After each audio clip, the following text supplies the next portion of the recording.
Bismillahirrahmanirrahim. Assalamualaikum warahmatullahi wabarakatuh. Yang Waalaikumsalam. terhormat, dosen pengampu mata kuliah Perkembangan Sosial Emosional Anak, Ibu Fadila Ayuning Tias, MPD, dan teman-teman yang saya banggakan. Puji syukur marilah kita panjatkan kehadirat Allah Subhanahu wa Ta'ala. Salawat dan salam semoga tetap tercurah limpahkan kepada baginda alam, yakni Nabi kita Muhammad Shallallahu Alaihi Wasallam. Alhamdulillah, pada kesempatan kali ini kami dari kelompok 8 diberi kesempatan untuk mempresentasikan mengenai pengetahuan, keterampilan, kompetensi, kecerdasan interpersonal, kecerdasan intrapersonal, dan keterampilan self-help. Sebelum memulai pembahasan, izinkan saya memperkenalkan diri terlebih dahulu. Perkenalkan, saya Adisa Fatianus Salima selaku moderator sekaligus pemateri pertama bersama dengan teman-teman saya, Nadia Prasetyawati sebagai pemateri kedua dan Muhammad Kausar Pratama sebagai pemateri ketiga. Langsung saja ke pembahasan yang pertama, yaitu pengetahuan, keterampilan, dan kompetensi yang akan dijelaskan oleh saya sendiri.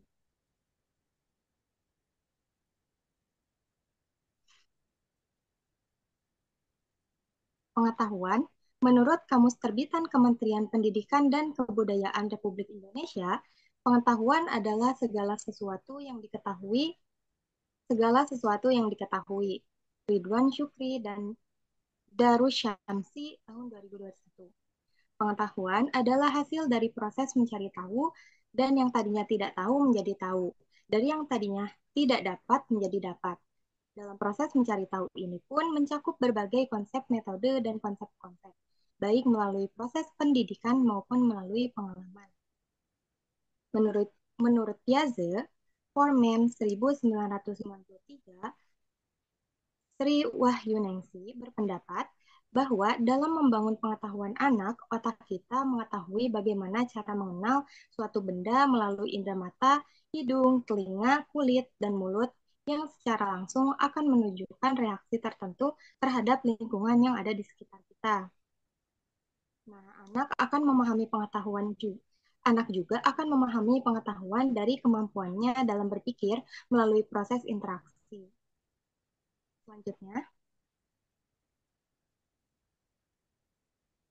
Selanjutnya ada macam-macam pengetahuan.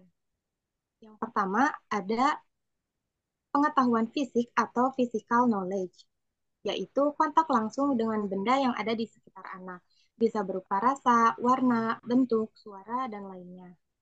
Yang kedua ada logika matematika atau logika mathematical knowledge, yaitu menghitung, mengurutkan, mengelompokkan, dan membandingkan.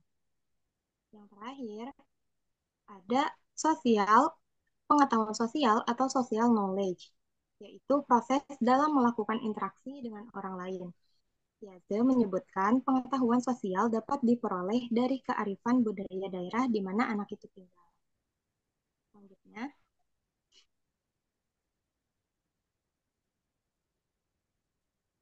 membangun pengetahuan anak terdiri dari berbagai macam sudut pandang teori. Di antaranya ada teori peniruan pengetahuan. Berdasarkan teori peniruan pengetahuan, cara seseorang mengetahui sesuatu sama diibaratkan proses memotret, di mana indera yang lebih banyak terlibat adalah indera penglihatan. Yang kedua, pandangan teori konstruktivis pada teori pengetahuan. Menurut Piaget, menyatakan bahwa pengetahuan tidak hanya berupa peniruan dan dari lingkungan anak, melainkan lebih kepada konstruksi pemikiran. Yang ketiga, ada konsep perubahan. Menurut Piaget, Forman 1993, pengetahuan berkembang dengan mempelajari bagaimana objek gerak berubah posisi dan bentuk, dan bagaimana objek tersebut berubah jika dihubungkan dengan benda lainnya.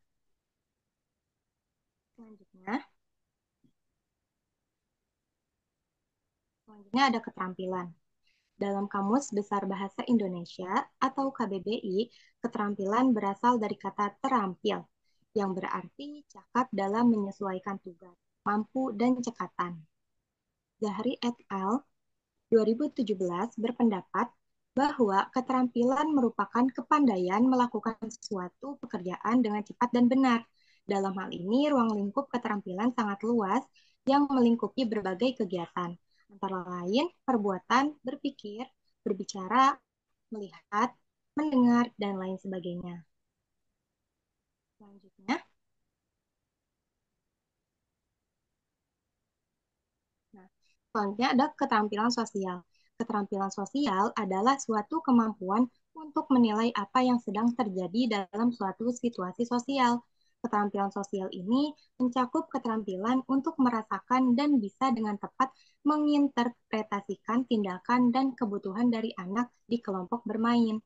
Kemampuan untuk membayangkan berbagai macam tindakan yang memungkinkan dan memilih salah satu yang paling sesuai. Next.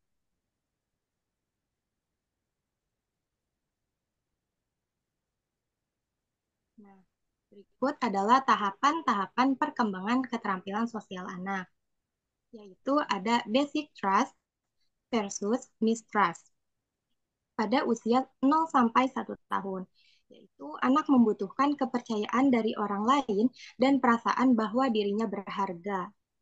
Yang kedua, ada autonomi versus versus shame pada usia 2 tahun. Nah, ini tuh anak mulai mandiri secara fisik dan psikologis, dan anak juga merasa sebagai orang yang bebas. Yang ketiga, ada inisiatif versus versus guilt pada usia 3 sampai 5 tahun.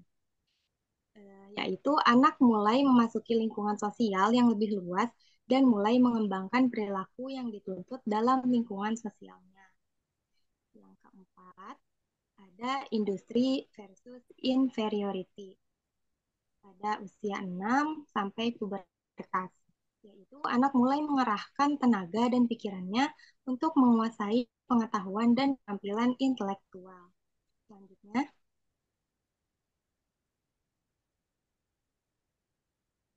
Selanjutnya, ada keterampilan emosi. Emosi adalah ekspresi tubuh terhadap rangsangan yang diterima. Ekspresi tersebut dapat diwujudkan melalui mimik wajah dan perilaku. Chaplin tahun 2015. Perkembangan emosional secara kompleks terkait dengan pertumbuhan kesadaran diri dan pemahaman diri pada masa bayi dan masa kanak-kanak.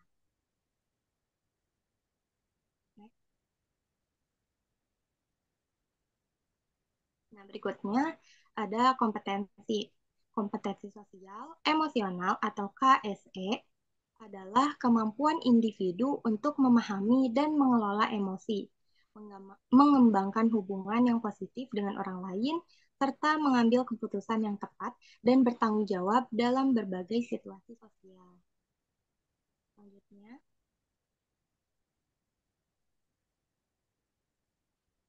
ada beberapa aspek kompetensi sosial emosional, yaitu yang pertama ada kesadaran diri, kemampuan untuk mengenali dan memahami emosi dan perilaku diri sendiri. Lalu manajemen diri, kemampuan untuk mengelola emosi, menahan diri dari reaksi impulsif, dan mengendalikan perasaan negatif. Yang ketiga, ada kesadaran sosial.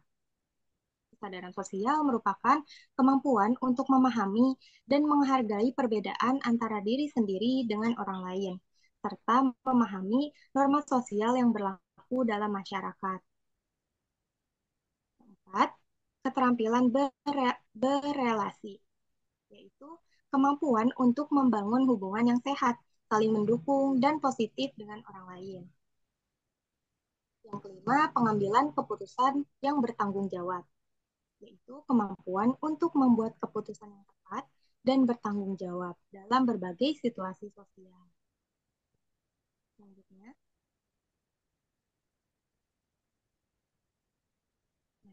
ada kemampuan sosial emosional yang harus dipelajari oleh anak sejak usia dini, yaitu kemampuan mengekspresikan diri di depan teman-teman dan di depan orang tua dengan cara yang berbeda.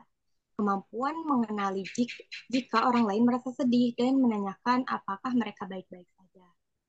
Dan kemampuan memahami pikiran serta perasaan diri sendiri dan dapat berhubungan dengan orang lain. Selanjutnya,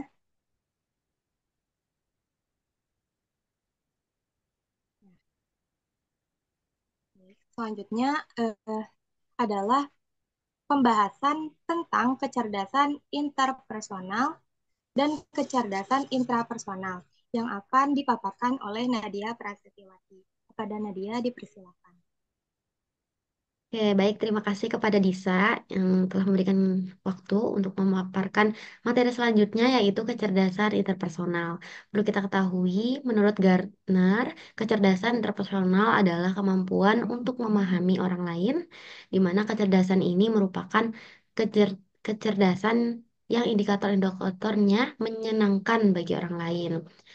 Kecerdasan ini juga berhubungan dalam konsep interaksi eh, antar sesama gitu, interaksi orang dengan orang yang dimana dimaksud eh, berhubungan biasanya seperti eh, contoh hubungannya kayak berdiskusi, terus membagi suka dan duka gitu ya. Eh, Mungkin kalau ke individunya dia lebih suka ngobrol dan memberikan empati, respon yang baik kepada orang lain seperti itu. Selanjutnya, perlu kita ketahui karakteristik dari kecerdasan interpersonal ini yaitu secara umumnya terlebih dahulu ya teman-teman. Secara umumnya itu orang yang memiliki kecerdasan interpersonal ini cenderung mampu beradaptasi bersama orang lain. Mungkin kalau disebutnya zaman sekarang mungkin ekstrovert ya teman-teman. Gampang bergaul gitu sama orang-orang di sekitarnya. Nah, kita lihat secara khususnya karakteristik karakteristik secara khususnya itu yang pertama belajar dengan sangat baik ketika dalam situasi membangun interaksi satu dengan yang lainnya, mengikuti pembelajaran dengan baik, terus juga yang kedua semakin banyak berhubungan dengan orang lain, semakin merasa bahagia, dia senang gitu, kenal dengan banyak orang, kemudian sangat produktif dan berkembang dengan pesat ketika belajar secara kooperatif dan kolaboratif. Jadi eh, menarik bagi orang yang mempunyai kecerdasan interpersonal, menarik untuk belajar dengan orang-orang, dengan orang banyak gitu di sekitarnya. Kemudian kita ke pembahasan kecerdasan intrapersonal. Kecerdasan intrapersonal ini adalah hmm, menurut Gardner yaitu sebagai suatu kemampuan untuk mengenal perasaan yang ada pada diri sendiri, di mana eh, orang yang memiliki kecerdasan intrapersonal ini akan mudah mengenal perasaan yang timbul dalam dirinya. Jadi sederhananya orang yang memiliki kecerdasan ini apa namanya peka gitu terhadap diri sendiri, mengenali diri sendiri gitu teman-teman. Kemudian karakteristik dari kecerdasan personal pada umumnya individu memiliki kecerdasan yang tinggi, cenderung lebih mandiri, tidak mudah tergantung pada orang lain ya. Itu ya teman-teman. Jadi lebih mengenali diri sendiri dan emang bisa gitu membawa diri sendiri tuh mau kemana arahnya dan kemampuan diri sendiri tuh apa gitu. Nah, kita bisa lihat poin-poin yang sudah eh, kami paparkan, yaitu poin yang pertama yaitu dapat menyadari dan mengerti kondisi, emosi, pikiran, perasaan, motivasi, dan juga tujuan diri sendiri ya. Itu yang saya jelaskan sebelumnya ya, bahwa mengerti emosi, eh, bagaimana sih mengendalikan emosi diri sendiri, apakah ini harus pada situasi seperti ini harus marah, apakah situasi segini harus enggak gitu. Poin selanjutnya yaitu mampu bekerja secara mandiri. Kalau bisa kita lihat contoh dari anak usia dini, mungkin eh, anak itu bisa misal pipis sendiri gitu, bisa buka celana sendiri, kemudian kamar mandi sendiri dan eh, buang air kecil sendiri gitu. Kemudian mampu mengungkapkan dan mengekspresikan pikiran dan perasaannya sendiri. Misal, eh, ada anak yang eh, mainannya diambil dengan temannya. Pasti kan ekspresinya tidak suka. Kalau misalkan anak ini mempunyai kecerdasan intrapersonal ya, pasti menunjukkan ekspresi yang tidak suka kalau temannya tuh ngambil mainannya gitu. Nah, ini berkaitan dengan poin selanjutnya yaitu mampu menyusun dan mencap. Jadi mungkin aktif dalam kegiatan gitu ya, teman-teman. Kemudian selanjutnya intrapersonal atau intrapribadi ini memiliki beberapa subbagian. Itu yang pertama, kesadaran diri, yaitu kemampuan mengenal dan memilah-milah perasaan, memahami hal yang dirasakan. Mungkin maksudnya mengenal gitu akan apa sih yang sedang dirasakan oleh diri sendiri gitu. Kemudian poin selanjutnya sikap asertif, yaitu kemampuan menyampaikan secara jelas pikiran dan perasaan, membela diri dan mempertahankan pendapat. Misal kalau kita balik lagi ya, kita contohkan ke anak usia dini, mampu menyampaikan secara jelas pikiran dan perasaan, kayak misalkan sedih atau misalkan mau lapar, mau makan itu anak-anak yang sudah memiliki kecerdasan ini mampu menyampaikan hal tersebut gitu. Kemudian penghargaan diri, yaitu kemampuan untuk mengenali kekuatan dan kelemahan diri serta kemampuan untuk menghormati dan menerima diri sendiri sebagai pribadi yang pada dasarnya baik, mengenali kekuatan dan kelemahan diri. Jadi mungkin tahu ya apa potensi diri atau kelemahan diri yang emang eh, individu individunya itu menyadari gitu akan kekuatan dan kelemahan diri.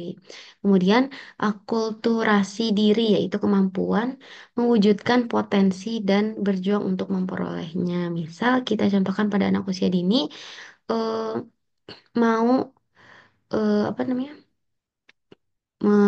Mau misalkan ada guru yang mengarahkan eh, siapa yang bisa melakukan ini akan mendapatkan ini, maka anak itu akan mengikuti eh, kegiatan yang sudah diinstruksikan gurunya untuk mendapatkan eh, rewardnya, untuk mendapatkan gift itu, untuk memperoleh eh, ha- sesuatu dengan potensi yang dia miliki gitu, teman-teman. Ya, mungkin itu saja ya yang dapat saya sampaikan. Selanjutnya mungkin saya serahkan kepada moderator.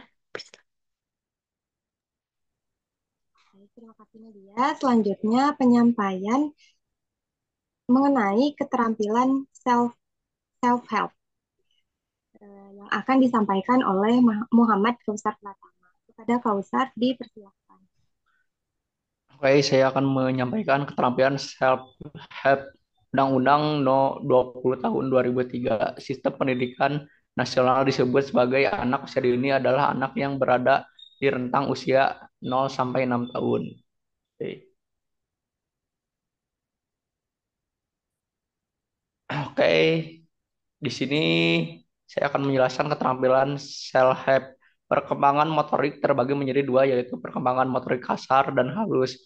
Motorik kasar adalah berkoordinasian gerak tubuh yang melibatkan otot-otot besar seperti pada kegiatan meloncat, berlari, melempar, dan berjalan. Motorik halus merupakan keterampilan gerak tubuh yang melibatkan otot yang lebih kecil atau detail, seperti pada kegiatan mengunting, menyobek, menjemput Hotlock 2013. Motorik halus berkaitan dengan self-help skill yang merupakan salah satu kategori keterampilan motorik harus untuk kebutuhan dasar yang berupa keterampilan seperti makan, berpakaian, dan merawat diri dan mandi.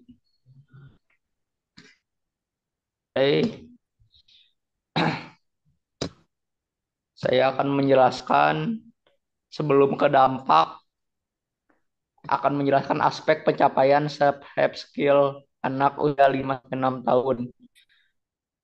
Di kalian 2005 terbagi menjadi 4, yaitu meliputi keterampilan makanan, berpakaian, kebersihan diri, dan keterampilan umum. Jadi si anak itu bisa berpakaian dan membersihkan diri dan umum. Pendapat yang lain menyatakan bahwa self-help skill meliputi 5 aspek, yaitu keterampilan yang berkaitan dengan nutrisi, kebersihan, kerapian, berpakaian, dan keamanan. Oke, dampak baik self-help, apa, apa dampak baik terhadap tumbuh kembang anak? Satu, anak akan cenderung lebih mandiri. Jadi dengan memberikan keterampilan hidup mandiri self help sejak dini kepada anak-anak cenderung lebih mandiri dalam menghadapi dan menyelesaikan sesuatu.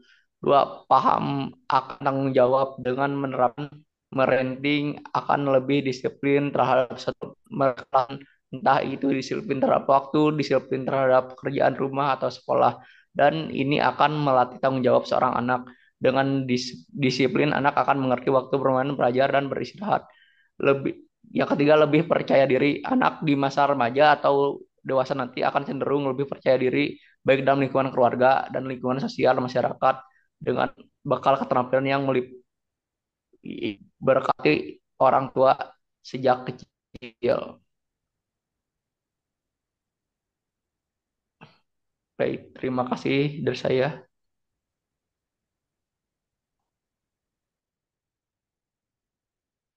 Oke. Alhamdulillah, teman-teman sekalian, sesi pematerian dari para presentator telah selesai. Mudah-mudahan materi yang kami sampaikan dapat dipahami ya.